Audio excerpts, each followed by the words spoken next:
वैसे I am sure कि हमारे जो अभिमन्यु है ना ये रिश्ता वाले अभिमन्यु नहीं, अगर तुम ना होते वाले अभिमन्यु, वो रोज यही कहते होंगे कि अगर तुम ना होती नियति तो मेरा क्या होता। वो क्या है ना कि सीरियल में नियति हैज फिगर्ड आउट कि अभिमन्यु की जान पर अगर खतरा है तो वो बिकॉज ऑफ अभिमन्युज मदर है, और अभिमन्यु की माँ चाहती है कि रास्ते का कांटा निकाल दिया जाए और घर से ना निकले नियति, इसलिए उसने खुद को ही आहत कर लिया, मेरा मतलब है इंजर कर लिया है। भाई वाह।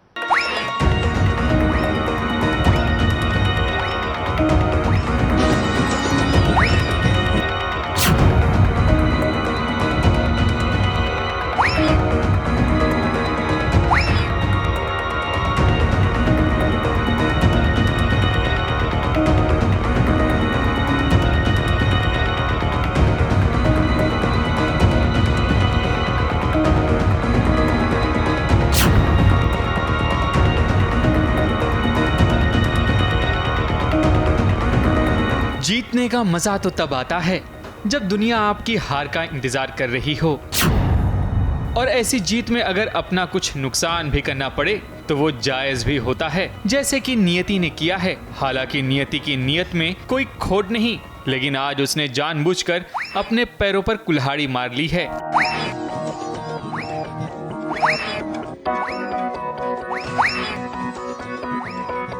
मैं नाटक करती हूँ कि मेरे पैर पे ऐसे जानबूझकर गिरकर कि मेरे पैर पे चोट लग गई ताकि मुझे थोड़ा सा और टाइम मिले घर के अंदर रहने का, और फिर उस थोड़े से टाइम में मैं कैसे अभिमन्यु की जान बचाऊंगी और कैसे सच का पता लगाऊंगी कि जो मेरी सास है वो ऐसा क्यों कर रही है, और इस सब चीज़ को ठीक कैसे करूंगी। इसलिए मुझे थोड़ा टाइम चाहिए था, जिसके लिए मैंने नाटक किया पैर में चोट लगने का। नियति खुद सीढ़ियों से जानबूझकर गिरती है ताकि इस घर से बाहर न जाना पड़े। नियति जैसे ही गिरती है, नाराज अभिमन्यु ना चाहकर भी नियति को उठा लेता है। खफा होने की वजह यह थी कि नियति ने उसकी मां मनोरमा के बारे में ऐसी बात कही जिससे वो खफा हो गया, लेकिन नियति को तो सच्चाई का पता है, इसलिए वो हर कोशिश कर रही है कि वो किसी तरह अभिमन्यु की हिफाजत कर सके। मुझे सच पता है और मैं ऐसे कश्मकश में हूँ कि मैं करूँ तो क्या करूँ। मतलब एक तरफ सास ऐसी, दूसरी तरफ पति मेरी बात नहीं सुन रहा है, बीच में मैं फंसी हुई, तो कोई ना कोई तरीका आई होप मैं निकालूं और मुझे समझ आए कि सिचुएशन को ठीक कैसे करना है। नियति को तो बहुत बुरा लग रहा है। अभिमन्यु पता नहीं क्यों ही नाराज़ है, क्योंकि अब नियति ने बोला था कि नियति ने अभिमन्यु को सच बता दिया था कि तुम्हारी माँ ने तुम्हें बीमार किया है। मुझे नहीं पता क्यों, लेकिन ये सच है। तो अभिमन्यु अपनी मम्मी से इतना प्यार करता है कि वो सच को माना ही नहीं। अब यहाँ सास बहू का टशन बढ़ता दिखाई देगा। एक और जो माँ अपने बेटे को मारना चाहती है, तो वहीं दूसरी ओर एक पत्नी अपने सुहाग को बचाने की पूरी कोशिश करेगी। मुंबई से सुरभि रणसिंह के साथ एबीपी न्यूज रिपोर्ट।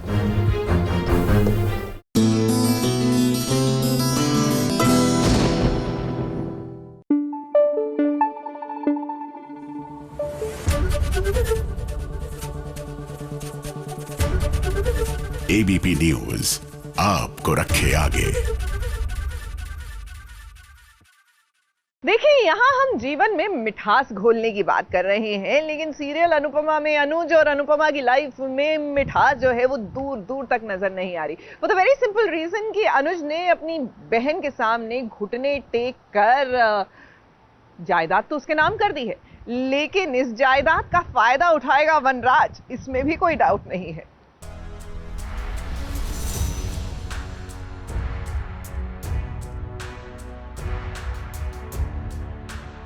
सब कुछ हमेशा से तेरा ही तो था, आज सिर्फ सब कुछ तेरे नाम ही तो हुआ है।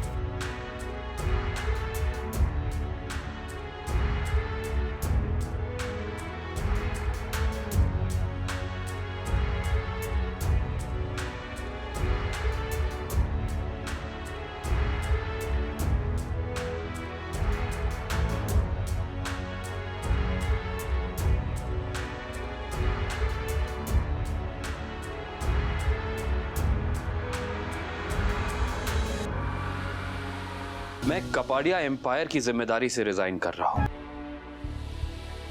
तेरे भाई होने की जिम्मेदारी से नहीं।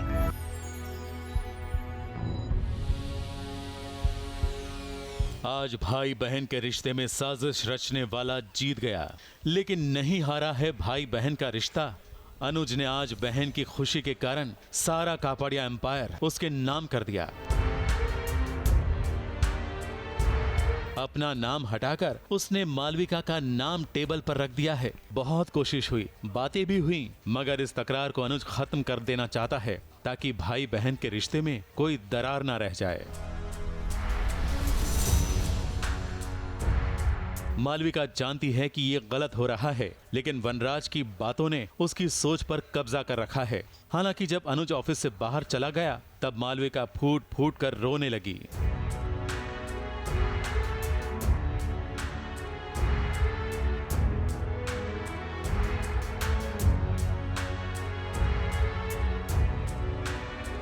अब तो वनराज अपनी चाल में कामयाब हो गया है। सारी जायदाद मालविका के नाम हो चुकी है, लेकिन अब देखना होगा कि वो प्रॉपर्टी अपने नाम किस तरह करवाता है। और इस बीच अनुपमा क्या करती है? क्या वो वनराज को मात दे पाएगी या फिर वनराज दोबारा जीत जाएगा? ABP news report.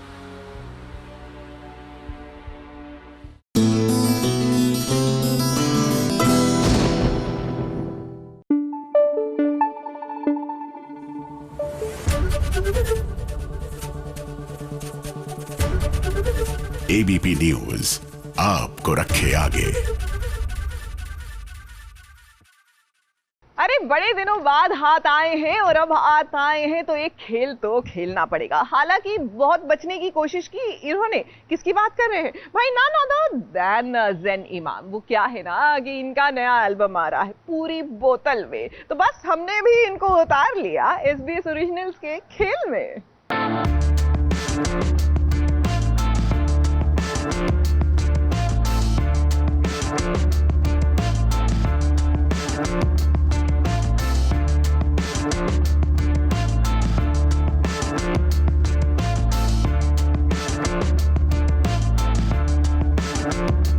Dream shake के सामने आज ज़ैन इमाम फना नहीं होंगे, बल्कि करेंगे पूरी बोतल खाली वे।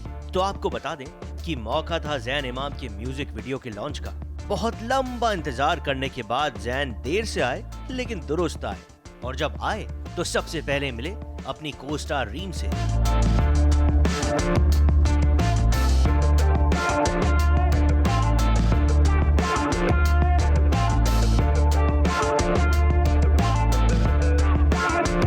वैसे अपनी को स्टार के साथ थोड़ी सी गुफ्तगू करने के बाद ज़ैन जब मिले हमसे तो हुआ एक मस्ती भरा फन टॉक सेशन। हाय, मैं हूँ अयाना खान और मैं हूँ ज़ैन इमाम और आज हम खेलने वाले हैं पूरी बोतल में with SBS originals.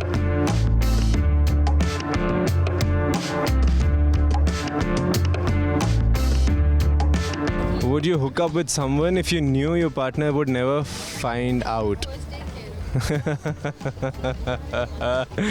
Maybe. randomly approach a person and flirt with him, her.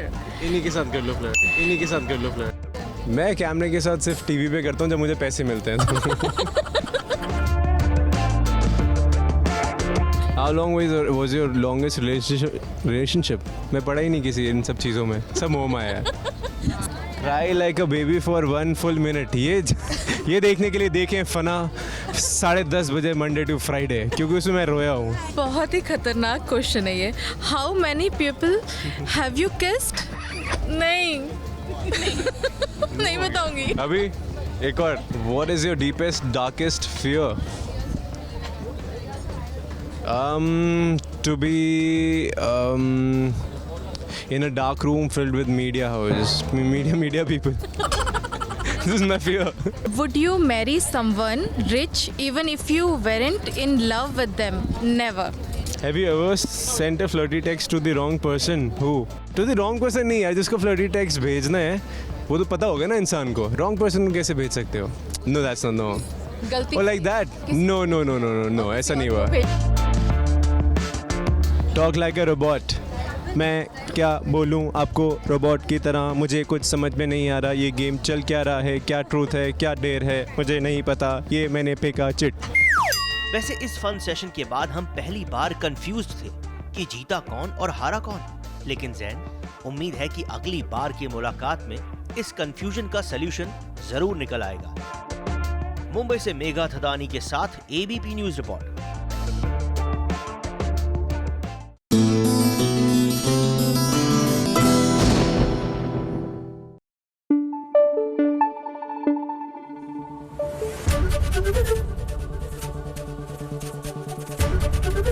ABP news आपको रखे आगे।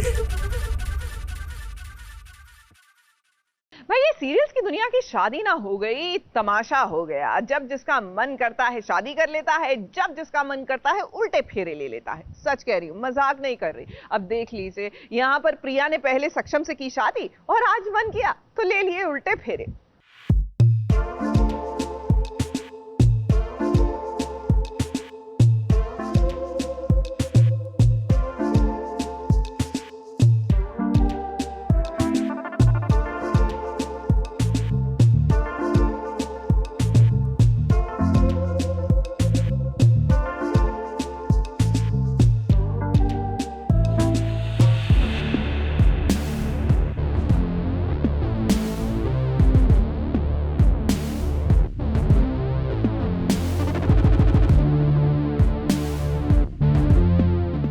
शामिल हो जाइए टेलीविजन सीरियल में हो रही उल्टी शादी में।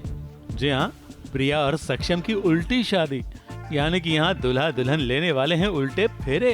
और इस उल्टे फेरे के लिए देखिए, प्रिया दुल्हन बनकर आई है, सक्षम के आंगन में पटाखे जलाकर पहुंची है, ढोल नगाड़े भी बज रहे हैं। अरे वो तो पंडित जी को भी लेकर आई है और घर वालों को डिवोर्स पेपर दिखाकर शादी तोड़ने के लिए उल्टे फेरे करवाने की मांग कर रही है। सक्षम देवी से सक्षम बनने के लिए तुम्हें मेरे साथ एक काम करना है। कैसा काम? अभी तो सिर्फ पेपर पे शादी खत्म हुई है, मेरे भी तो लिए थे हमने सबके सामने सीधे फेरे दिए थे ताकि जन्म जन्म का साथ हो। अब सबके सामने उल्टे फेरे लेंगे ताकि ये साथ हमेशा मेरी टूट जाए। अगर तुमने मेरी बात नहीं मानी तो मैं इन पेपर को आग लगा। और उल्टे फेरे लेते वक्त वो तो लाल जोड़े पर काली चुनर ओढ़ेगी। अरे ओढ़ेगी क्या, उसने ओढ़ ली। गोपिका बेचारी बनकर देखती रह गई है पूरा ड्रामा। वक्त बदलते देर नहीं लगती भाई, है ना? हाँ, आज मैंने कुछ तो बहुत ही क्रेजी किया है, जो मैं एकदम फुल ऐसे दुल्हन के गेटअप में आई हूँ और मैं इसे बोल रही हूँ कि उल्टे फेरे करने हैं। तो क्या ख्याल है आपका? What do you think about this? Priya तो जब से आई है झटके पे झटका ही दे रही है। सो ये भी टोटली अनएक्सपेक्टेड था जो प्रिया बे ने अभी आके किया है। हम सब लोग पूरे हक्के बक्के रह गए। वैसे तो घरवाले और गोपिका की सास इस बात को मानने के लिए तैयार ही नहीं थी, मगर सक्षम ने प्रिया से जान छुड़वाने के लिए उल्टे फेरे लेने के लिए तैयारी दिखाई और शुरू हो गए उल्टे फेरे।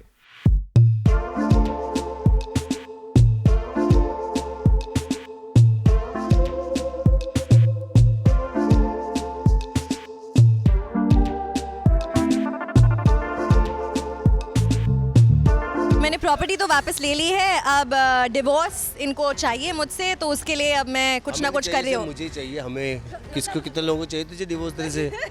सच्ची में यार, मैं तो घर वाले पूछेंगे साले शादी कर नहीं रहा, शादी एक फिल्म में करी जा टीवी में, उल्टे फेरे भी कर लिए भाई तूने आज। हाँ, सीधे तो हम में से किसी के भी फेरे नहीं हुए हैं, पर उल्टे फेरे हमने शो में कर लिए हैं।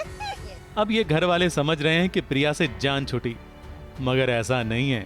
भले यहाँ उल्टे फेरे लिए जा रहे हैं, मगर गलती से उसी तरह चले हैं जैसे शादी के वक्त चलते हैं, यानी कि अग्निकुंड के आसपास क्लॉकवाइज ही घूमे हैं ये दोनों। ये तो उल्टे होते हुए भी सीधे ही फेरे कहलाएंगे। टेक्निकल बात पर किसी का ध्यान नहीं गया है, मगर हो सकता है किसी बात को मुद्दा बनाकर प्रिया फिर से गोपिका के घर में अड्डा जमाए, क्योंकि ये बला इतनी आसानी से छूटने वाली नहीं है। मुंबई से मेघा थदानी के साथ एबीपी न्यूज रिपोर्ट।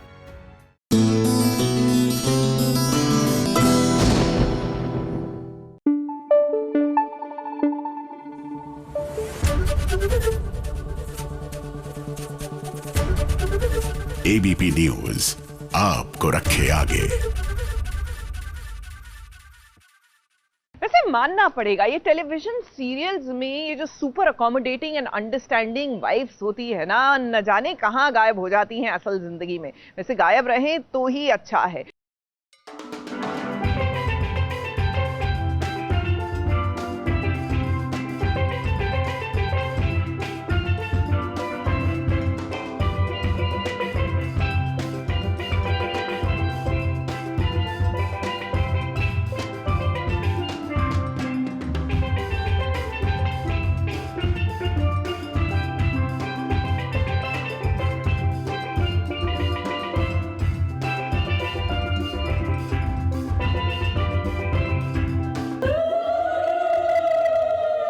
राधामणि से मत पूछो कि आज उस पर क्या बीत रही है। अपनी इस पीड़ा को आखिर किसे दिखाए, क्योंकि जिसके साथ 7 जन्म का साथ निभाने की कसम खाई थी, आज वही जगबंधु किसी और का होने जा रहा है।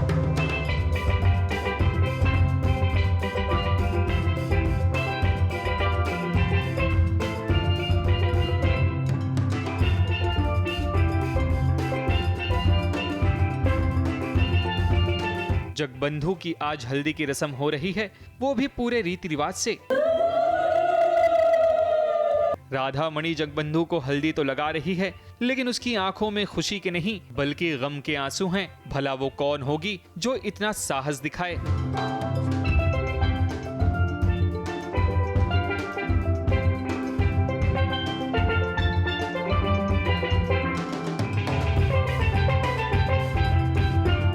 Obviously, I don't think that for any woman कि वो अपने पति की शादी कराए, ऐसा तो मतलब सोच के भी ऐसा लगता है कि प्लीज़।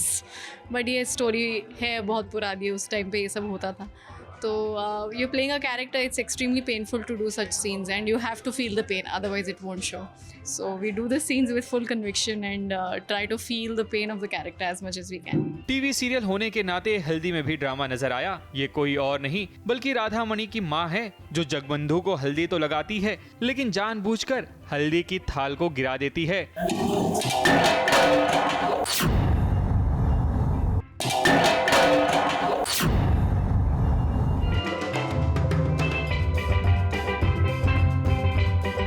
हाँ, मेरी माँ को पूरे टाइम चुल मची रहती है कुछ ना कुछ करने की, तो वो कर रही हैं, बट फिर मैं उनको साइड में ले जाके डांटती भी हूँ, ऐसी बात नहीं है।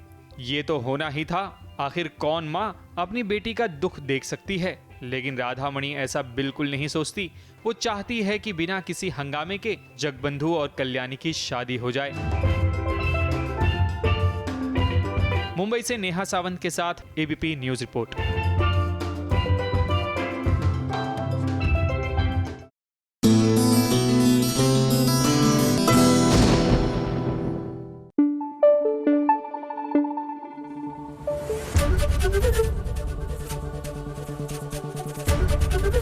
एबीपी न्यूज आपको रखे आगे।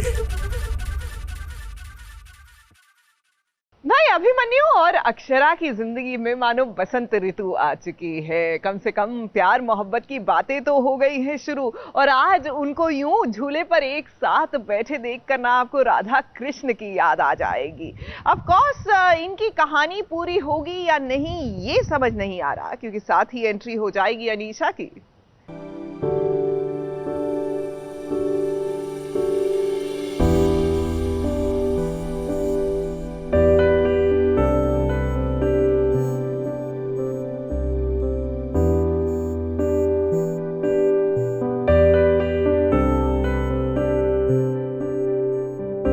राधा कृष्ण बन गए हैं अक्षरा और अभिमन्यु। जैसे राधा और कृष्ण फूलों से सजे झूले पर झूला झूलते हैं, कुछ वैसे ही बसंत पंचमी के मौके पर फूल से सजे झूले में बैठ गए हैं अक्षरा और अभिमन्यु, और दोनों अपने प्यार के रंग को गहरा करने की कोशिश कर रहे हैं।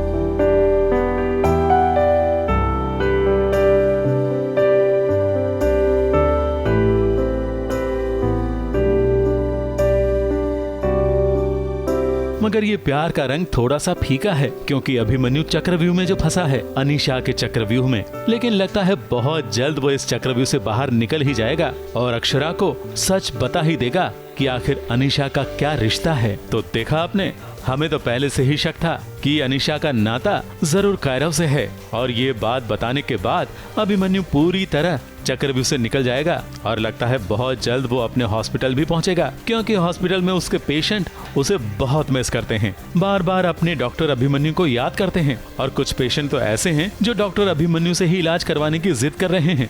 ओम नमस्तभ्यम नमस्तभ्यम की वजह से आए हुए हैं। मैं जब बीमार हुआ तो सीधा यहीं चला आया, हम उनके बिना इलाज नहीं करवाएंगे। परेशान होने की जरूरत नहीं है, इस हॉस्पिटल में और भी बहुत सारे काबिल डॉक्टर्स हैं, आपके इलाज में कोई कमी नहीं आएगी। ओके? हमें आपसे कुछ काम नहीं है, हमें डॉक्टर अभिमन्यु चाहिए। अरे या फिर हमारा डिस्चार्ज कर दीजिए। हमारा डिस्चार्ज कर दीजिए। और हमें इलाज भी नहीं कराना यहाँ से। तो अब बहुत जल्द अक्षरा अभिमन्यु के साथ सब कुछ ठीक ठाक हो जाएगा, अगर आरोही कोई नया नाटक ना करे तो। ABP news report.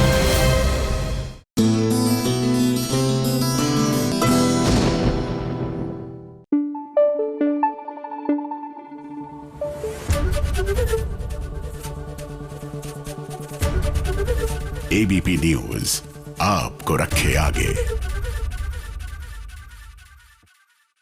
देखिए, कोरोना की तीसरी लहर अब अपने फैग एंड पर है और दिल्ली में तो स्कूल खुल चुके हैं और ज्यादातर जगहों पर स्कूल अब खुलने की कगार पर है। यानी वो बच्चे जो होप कर रहे थे कि एग्जाम ऑनलाइन हो जाए, लगते नहीं हैं ऐसे आसार। बट एनीवे, स्कूल खुलने की बात हो रही है तो स्कूल तो पहली बार गई है हमारी रूही भी, यानी प्रीशा की बेटी। एंड गेस व्हाट, दिल्ली का जाना माना स्कूल है वो, जिसके ओनर कोई और नहीं, खुद रुद्र है।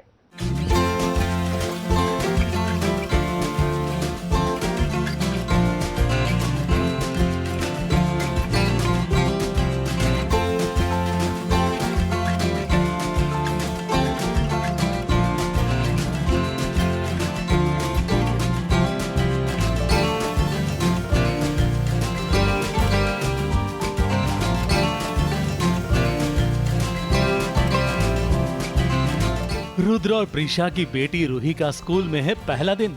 जहां स्कूल फिर से खुल गए हैं और बच्चे स्कूल जाने लगे हैं, तो प्रीशा रुद्राक्ष की बेटी भी स्कूल जाने लगी और आज है उसका स्कूल में पहला दिन। तो देखिए, स्कूल के छूटने के वक्त उसे लेने आ पहुंची है उसकी माँ प्रीशा और अपनी माँ को देखते ही दौड़ के गले लग गई रूही और फिर माँ को बताई अपने पहले दिन की कहानी। और वहीं मिल गए रूही के कुछ दोस्त भी।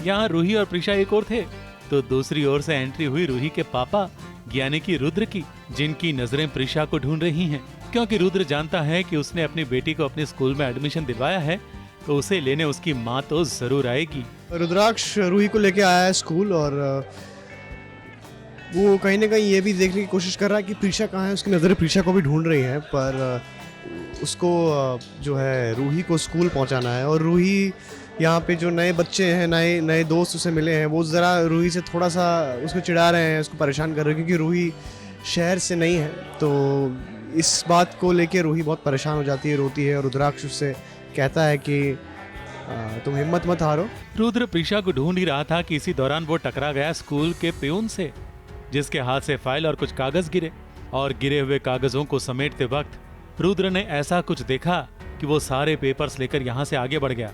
देखकर लगता है कि अब प्रीशा को खोजने की चाहत और तेज हो गई है। रुद्राक्ष को पता चला है कि उसकी सिग्नेचर फाइल में है, पेपर्स में, और जबकि सिग्नेचर ऐसे कभी किए ही नहीं है। तो ये देख के बहुत ही हैरान रह गया है रुद्राक्ष और इसके तह तक जाने की कोशिश कर रहा है। रुद्र ने प्रीशा और रूही को देखा, मगर छुपकर देखता ही रहा, करीब जाने की हिम्मत ही नहीं जुटा पाया। चाहते हैं, मगर प्रीशा ने जो रुद्र से दूरी बना ली है ना, उसकी असली वजह जानने की कोशिश में है रुद्र, और हमें तो लगता है कि वो बहुत जल्द उसे सच पता चल ही जाएगा। कैमरामैन सुजीत मिश्रा के साथ एबीपी न्यूज रिपोर्ट।